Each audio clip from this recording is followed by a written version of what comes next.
खुदावन यीशु की इंजील मुक़द्दस लूका के मुताबिक उसका पहला बाब 5 से 25 आयत तक। उस वक्त शाही यहूदिया हेरोदिस के अयाम में एबिया के फरीक में से ज़िक्रिया नामी एक काहिन था और उसकी बीवी हारून की बेटियों में से थी और उसका नाम एलिसबात था और वो दोनों खुदा के नज़दीक रास्तबाज थे और खुदावन के सब अहकाम और कानून पर बेऐब चलने वाले थे और उनके कोई बच्चा न था क्योंकि एलिसबात बांझ थी और दोनों उम्र रसीदा थे। और ऐसा हुआ कि जब वो खुदा के हुजूर में अपने फरीक की बारी पर फराइज़ कहानत अदा करता था तो कहानत के दस्तूर पर उसका कोरा निकला कि खुदावन की हैकल में जाकर लोबान जलाए और लोगों की सारी जमात लोबान जलाते वक्त बाहर दुआ कर रही थी।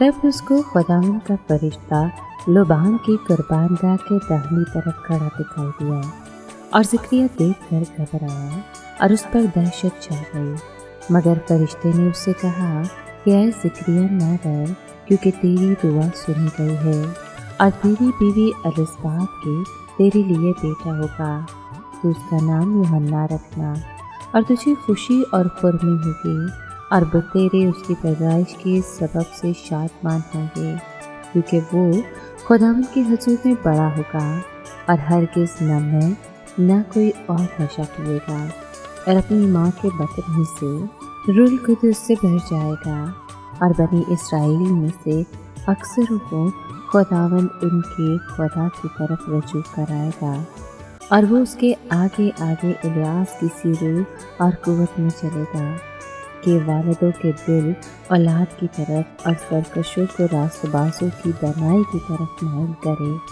और खुदावंद के लिए एक मुस्तदिद कौम तैयार करे।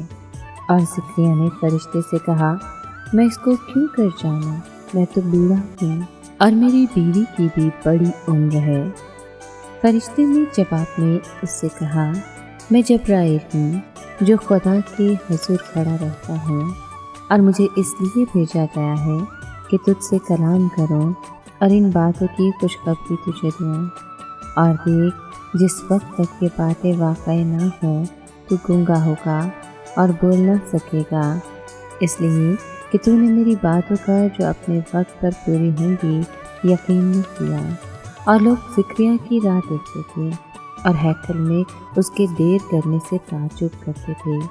जब वो बाहर आया तो वो उनसे बोल न सका और वो समझ गए कि उसने हैकल में कोई गोया की है और वो उनसे इशारे तो करता था पर गूंगा ही रहा।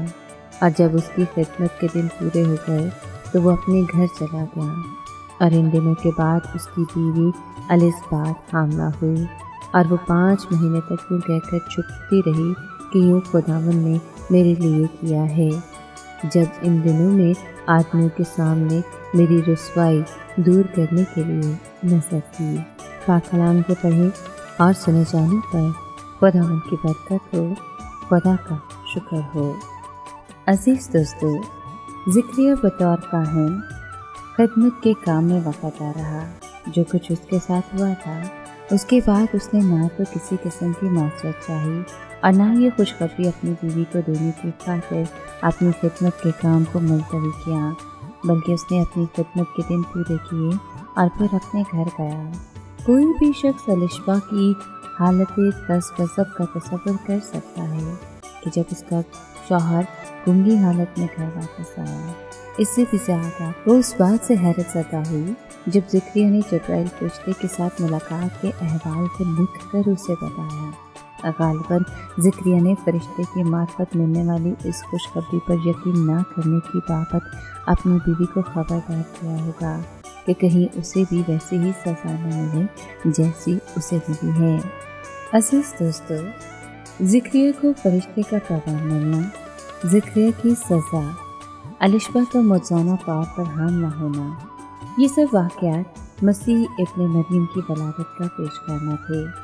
इन मौज़ूआत ने लोगों को उस अजीम तरीन मौज़े पर ईमान लाने में मदद फराहम की जो जल्द वक़ूअ में आने को था। یعنی کناری مریم سے مسیح کی پیدائش۔ مسیح کی پیدائش کے ذریعے تمام قدیم نبوتیں تکمیل کو پہنچی اور کئی دقیق رموز سمجھ میں آئے جن کا مسیح کے سوا کسی اور شخص پر اطلاق نہیں ہوتا۔